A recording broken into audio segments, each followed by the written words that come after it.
Bonjour et bienvenue dans cette vidéo. Aujourd'hui, on va faire le test du nouveau 70-200 2.8 de chez Sony. On avait une première génération qui était devenue un peu trop limite. Il y a beaucoup de choses qui ont évolué depuis sa sortie. La concurrence était arrivée. Il était temps que Sony le renouvelle.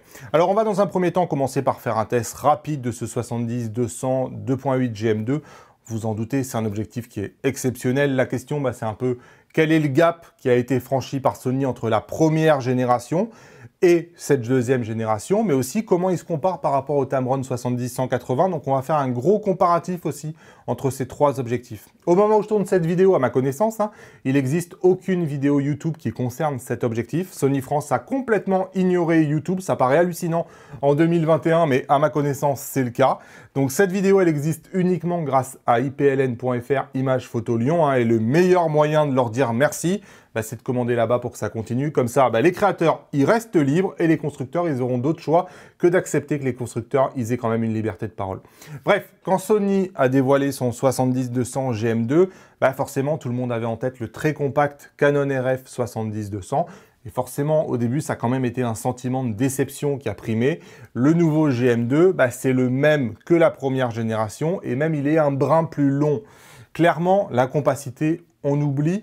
Là, c'est vraiment un choix. Tout est relatif. Si on regarde la taille et le poids, par exemple, du 70-200 de chez Nikon, le Sony GM2, franchement, il est bien placé.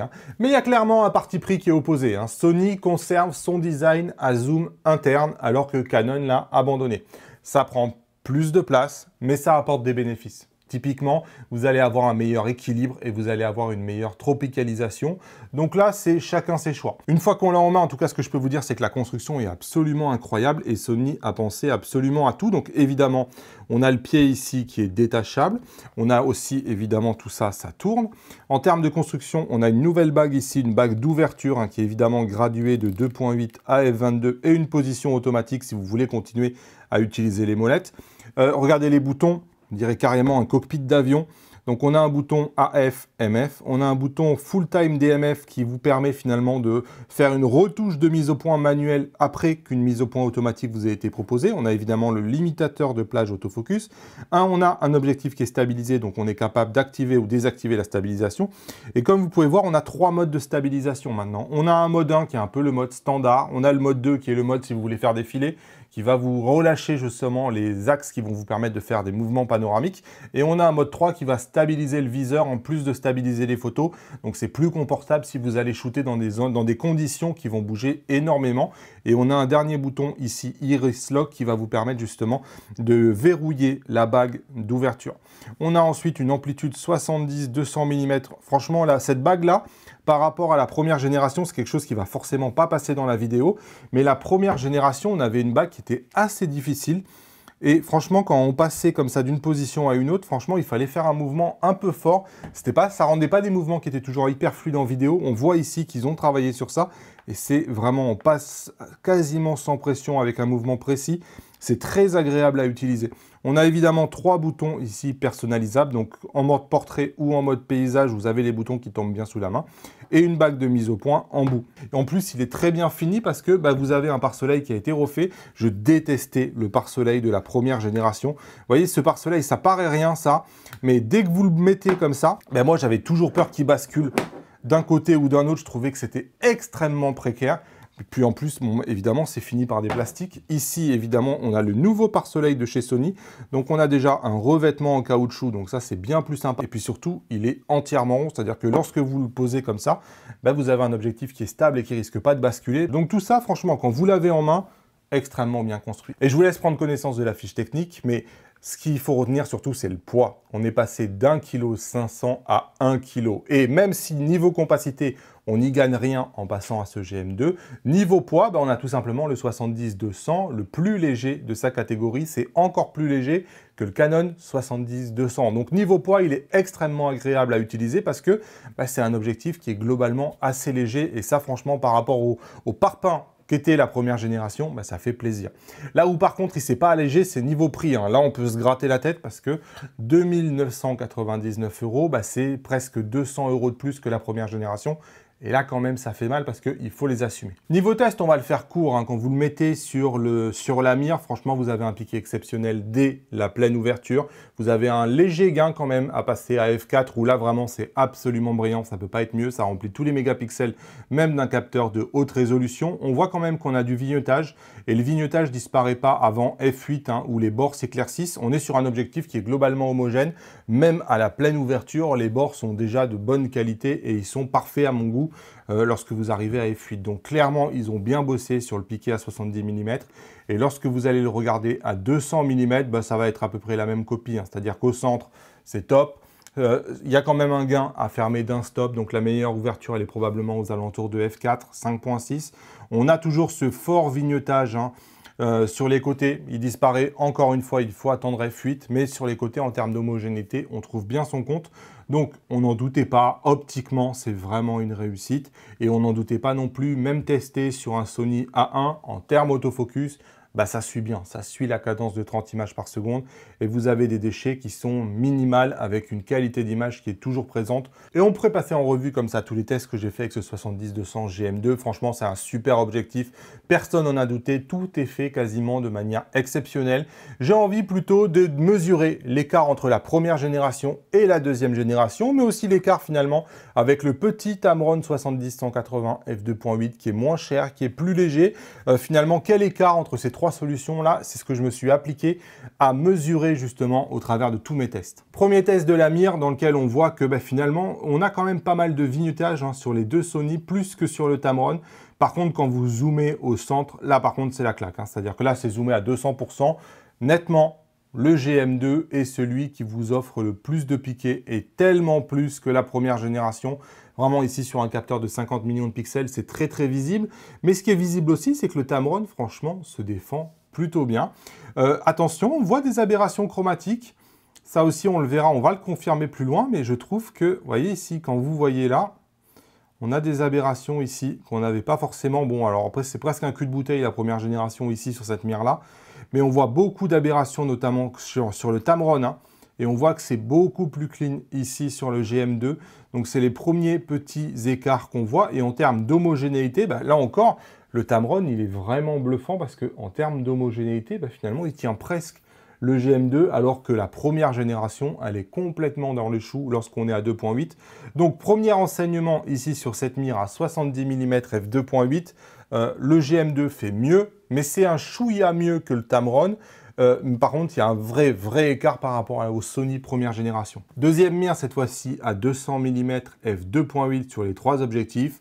Toujours la même hiérarchie selon moi, hein. C'est-à-dire que vous avez le GM2 qui est nettement supérieur aux deux autres.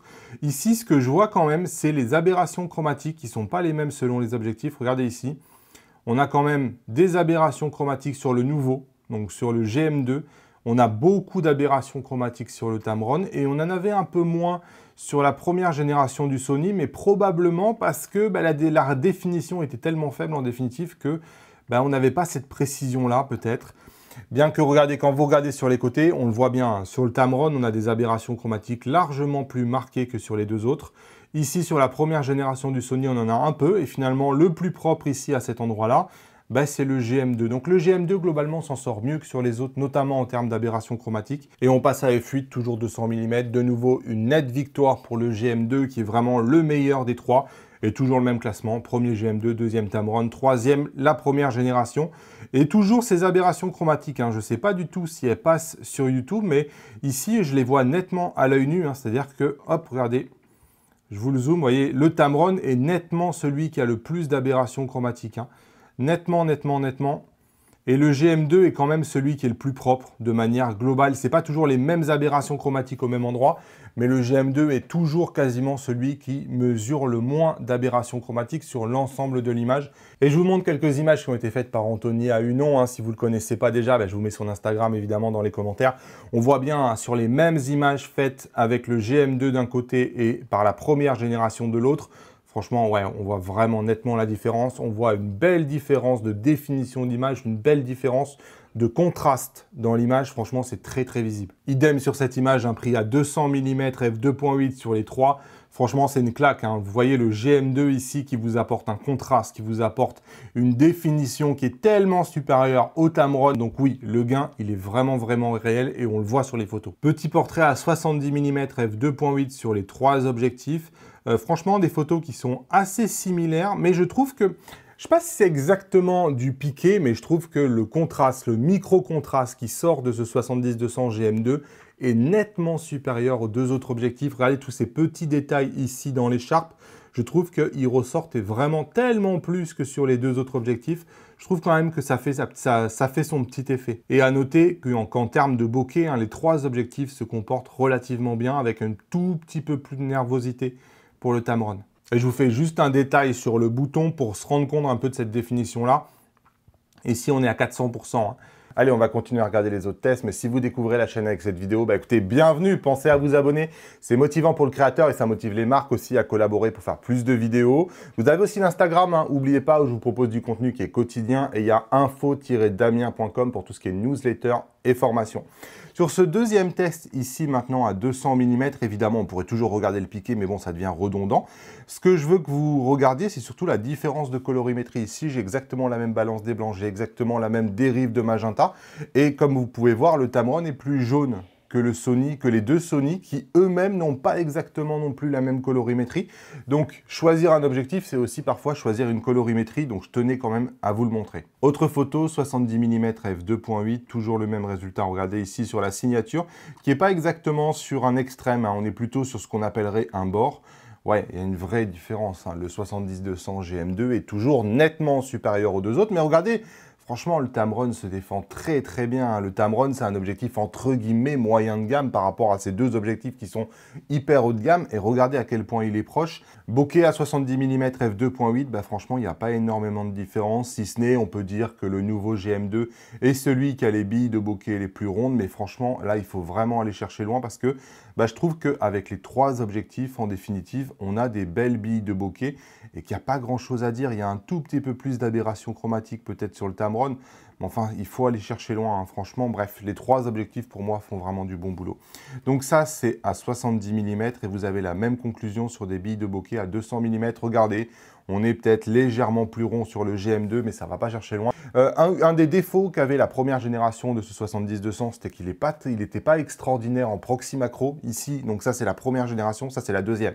Donc Sony a vraiment amélioré ça. Si vous êtes photographe de mariage, que vous voulez faire la photo d'une bague par exemple, ou d'un détail comme ça, ben, clairement ce 70-200 à 70 mm cette fois va vous permettre de faire des choses beaucoup plus intéressantes que la première génération. Mais attention, le Tamron, encore une fois, lui, il a un rapport de grossissement de 0,5. C'est celui qui a le meilleur rapport de grossissement. Première génération, deuxième génération, Tamron.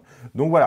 Alors là où le Tamron clairement va être désavantagé, c'est pour faire des rafales rapides. Sony limite la cadence des marques tierces à maximum 15 images par seconde, alors que leurs objectifs natifs peuvent suivre du 30 images par seconde. Donc typiquement, sur cette scène ici, avec la trottinette qui me fonce dessus, j'ai 63 images avec le Tamron, j'en ai 151 avec le Sony première génération et j'en ai 165 avec le Sony deuxième génération. Donc le premier enseignement, c'est que le Tamron vous donne plus de 2 fois moins de photos par rapport aux 2 optiques Sony. Et le deuxième enseignement, c'est qu'il y a très peu de différence entre la première génération du Sony et la deuxième génération du Sony. On a peut-être 8% d'images en plus, mais ce n'est pas ça qui va changer complètement la donne.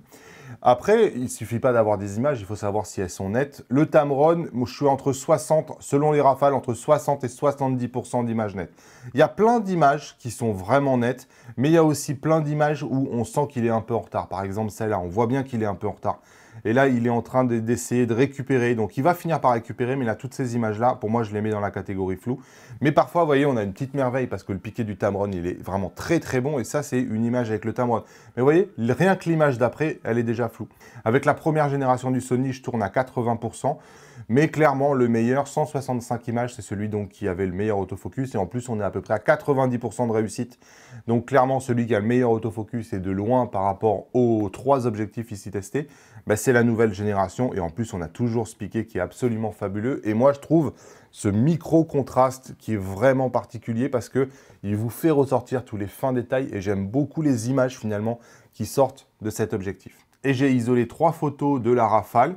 Voilà, toujours le même résultat. Il y a quand même une vraie différence entre la première génération qui est ici à droite et la deuxième génération, mais le Tamron n'est jamais très loin, même si évidemment le meilleur est de loin, et encore une fois pour ces questions de micro-contraste, c'est le GM2. Donc pas de question à se poser, et regardez la colorimétrie qui est toujours un peu différente selon les objectifs. En vidéo aussi, on a des différences. Typiquement, la première génération, on va le voir ici, a eu du mal à suivre à 200 mm f2.8. Vous voyez par exemple ce plan-là, il est flou. Tandis que la deuxième génération, c'est une machine. C'est vraiment une machine. Regardez, même sur les dernières images où c'est vraiment difficile, parce que là, on est sur un piqué qui doit être au millimètre près. Vous voyez, la première génération, c'est flou de chez flou. Le plan, il est inutilisable. Ce n'est pas du tout le cas de la deuxième génération qui arrivait très bien. C'est dommage, je n'ai pas fait ce plan-là avec le Tamron.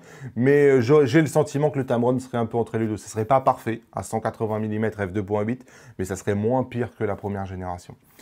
Deuxième chose, c'est que la première génération avait vraiment un défaut énorme. C'était un focus breathing absolument énorme. Ben voilà, la première génération, on peut le voir, ça zoome de fou quand vous faites la mise au point, c'est pas normal. C'est un problème que Sony a réglé avec la deuxième génération, dont le focus briefing est complètement minimal. Un mot sur le flare et la résistance aussi au contre-jour. Alors le flare, il y a beaucoup moins de flare sur cette deuxième génération que sur la première génération. On le voit bien ici, hein, la première génération, je ne pouvais pas éviter le flare. En plus, j'avais un espèce de color cast vert. Donc voilà, clairement une vraie différence. Regardez ici le détail que j'ai sur ces palmes ici à gauche et ce que j'avais absolument pas sur le Sony à droite, c'est une réalité. Autre exemple, vous voyez, on se débarrasse du flare hein, avec le GM2, mais on a quand même ce contre-jour qui vient faire une grosse perte de contraste. C'est pas entièrement bien géré, même si, vous voyez, l'arbre ici, il était complètement vert sur la droite. Je préférerais largement avoir la photo de gauche. La question ne se pose pas. En termes de distorsion, sachez que c'est le Tamron, ici c'est à 70 mm, hein. C'est le Tamron qui a le plus de distorsion. Ensuite, c'est la première génération du Sony et le meilleur, celui qui a quasiment aucune distorsion, c'est le 70-200 GM2. Ça, c'est à 70 mm. Bon, en fait, c'est à peu près la même chose à 200 mm, c'est-à-dire que le meilleur, c'est le 70-200 GM2. En deuxième, c'est la première génération. En troisième, c'est le Tamron. Regardez à quel point il est clean, la nouvelle génération, hein. Et donc, j'ai testé la stabilisation et là, on s'aperçoit d'énormes écarts. En fait, le Tamron qui n'est pas doté d'une stabilisation, 15% de photos de réussite seulement à 1/20 de seconde, ça fait vraiment pas lourd. De son côté, le Sony GM2, alors j'ai eu des résultats que je trouvais un peu décevants. Alors il a 3 modes. Là où j'ai eu les meilleurs résultats, c'est le mode 2. Le problème, c'est que le mode 2, c'est censé être le mode panoramique, c'est pas censé être un mode où vous avez d'excellents résultats. Si je prends les résultats en mode 1, qui est censé le mode être standard et donner le meilleur résultat de stabilisation, les résultats ne seront pas top. C'est-à-dire que je suis à peine à 35% de photos réussites à 1/20 de seconde et 15% seulement à 1/5. Et si je prends la première génération, que je refais ce test-là en mode 1, et je peux vous assurer que c'est un test que j'ai fait 10 fois parce que les résultats vraiment m'étonnaient, je trouve quand même sur la première génération 53% de photos réussies à 1/5 de seconde. Donc c'est très nettement supérieur à ce que j'ai réussi à obtenir avec ce GM2 en termes de stabilisation. Et évidemment, avec ces résultats en photo, je me suis demandé quels allaient être les résultats en vidéo. Et les résultats vidéo, ils sont assez cohérents. Regardez, la première génération, je suis en mode 1. En haut, ça bouge pas. J'ai presque l'impression d'être sur trépied. Et regardez comment ça bouge sur le 70-200 GM2 mode 1. Franchement, j'ai trouvé ça vraiment bizarre. Il bouge presque plus que le Tamron. Alors moi, je me demande s'il n'y a pas un problème de firmware ou un problème de compatibilité. C'est des tests que j'ai fait et refait parce que les tests, ça me dérangeait d'avoir ce genre de résultats. N'empêche que c'est ce que je trouve. Aussi bien en photo qu'en vidéo, j'ai pas trouvé la stabilisation de ce GM2 super méga effective. En tout cas en mode 1 et en mode 3 parce que en mode 2, pour le coup, ça marchait très bien. Donc c'est pour ça que je pense que il y a peut-être un petit problème de firmware ou une mise à jour à faire, je ne sais pas. Anthony a mis le téléconvertisseur 1.4 sur un circuit. Niveau autofocus, ça marchait bien sur les deux objectifs. Mais là où on voit vraiment la différence, c'est sur la photo. Clairement, avec la première génération qui était déjà pas top 100, téléconvertisseur, bah, là, quand vous lui mettez un téléconvertisseur, la photo, elle est vraiment moyenne. Là, c'est pas le cas, hein. Je trouve que les résultats avec le téléconvertisseur sont vraiment pas si mal. Même avec du 50 mm, franchement, on voit énormément de différence par rapport à la première génération, ici à droite. Et quand vous mettez le téléconvertisseur 2 fois, moi, c'est quelque chose que généralement, je vous déconseille complètement. Ben voilà, n'empêche que ici, je trouve que les photos sont plutôt acceptables. Voilà, la photo, elle est pas extraordinaire, mais c'est très très acceptable, alors qu'avant, on était dans de l'inacceptable. Donc ce GM2, je trouve qu'il tolère beaucoup mieux les téléconvertisseurs que ce qui était le cas avec la première génération. Et ça peut être un véritable avantage, parce qu'avec un téléconvertisseur 2 fois, ben, vous le transformez en 400 mm f5.6. C'est pas si mal. Et regardez la différence de piqué, encore une fois, sur cette photo-là. Voilà, donc là, on voit vraiment et nettement la différence avec la première génération, donc ça fait un énorme point pour le GM2. Au final, ce 70-200 GM2, bah, c'est probablement le meilleur 70-200 au monde, toutes marques confondues. C'est à peu près aussi ce que disaient tous les autres tests que j'ai pu regarder. Franchement, ils ont pensé à tout, ils ont soigné tous les détails. Le seul X, c'est probablement le prix. Je pense que sur du Sony A7R ou du Sony A1, la question ne doit pas vraiment se poser. Il s'impose vraiment. La première génération n'était pas capable de tirer parti de ces capteurs-là.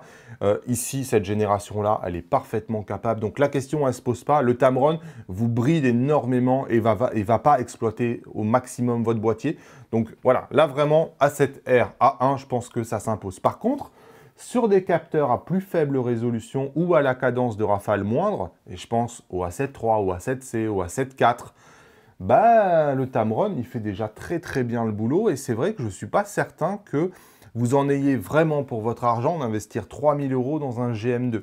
Je pense que le Tamron va déjà exploiter une grande partie des possibilités de votre boîtier.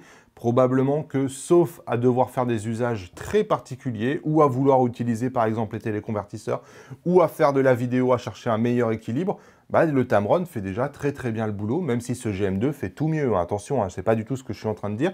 Le GM1, pour moi, il est quand même plus ou moins hors du coup. Et quasiment dans toutes les situations, je lui préfère le Tamron. Sauf peut-être si vous n'avez vraiment pas de budget, que vous avez acheté un A1 ou que vous avez acheté un A7R.